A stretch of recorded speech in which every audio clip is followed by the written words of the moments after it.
کیونکہ اذانیں تو ہوتی رہتی ہیں. یہ تو پوری 24 گھنٹے اذانوں کا سلسلہ، یہ اللہ کا ذکر، اللہ کے پیارے حبیب کا ذکر ہو رہا ہے. پورا 24 گھنٹے کوئی منٹ ایسا نہیں جس میں اذان نہ ہوتی ہو. تو اللہ کا ذکر ہو رہا ہے، اللہ کے پیارے حبیب صلی اللہ علیہ وسلم کا ذکر ہو رہا ہے، کیونکہ ورفعنا اللہ کا ذکر ہے. وللآخرۃ خیر لک من الاولی. اے میرے پیارے حبیب، آپ کی ہر آنے والی گھڑی گزشتہ گھڑی سے بہتر ہوگی.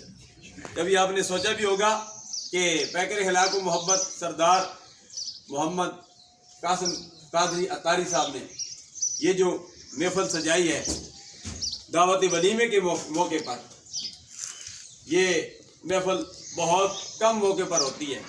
تو الحمدللہ ہم خوش ہیں یہاں پر کہ اللہ تبارک و تعالیٰ ایک تو دعوت ولیمہ میں ہیں اور دوسرے اللہ اور اللہ کے پیارے حبیب صلی اللہ علیہ وسلم کا ذکر سن رہے ہیں. اعلیٰ حضرت عظیم البرکت پشت عشق مصطفیٰ فاضل بریلوی علیہ رحمت کلام سب سے اعلیٰ و اولا ہمارا نبی خوبصورت انداز میں جامع مسجد زینب کے خطیب صاحب علامہ مطلوب حسین صاحب نے پڑھا.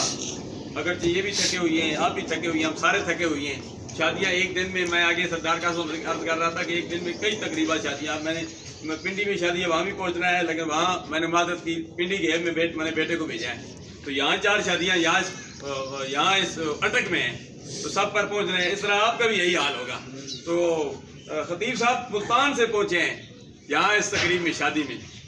تو اگر یہ چاہتے تو مزید اور لیٹ بھی ہو سکتے تھے. انہیں پتہ تھا کہ سردار قاسم صاحب کے ساتھ ان کی محبت ہے. الحمدللہ آئے ہیں، اس تقریب کا آغاز خوبصورت انداز میں کیا.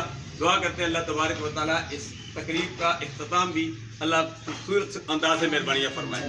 جس کا آغاز خوبصورت انداز سے ہوتا ہے، اللہ کے کلام سے ہوتا ہے، اللہ کے پیارے حبیب صلی اللہ علیہ وسلم کی نعت سے ہوتا ہے، اس کا اختتام بھی خوبصورت ہوتا ہے.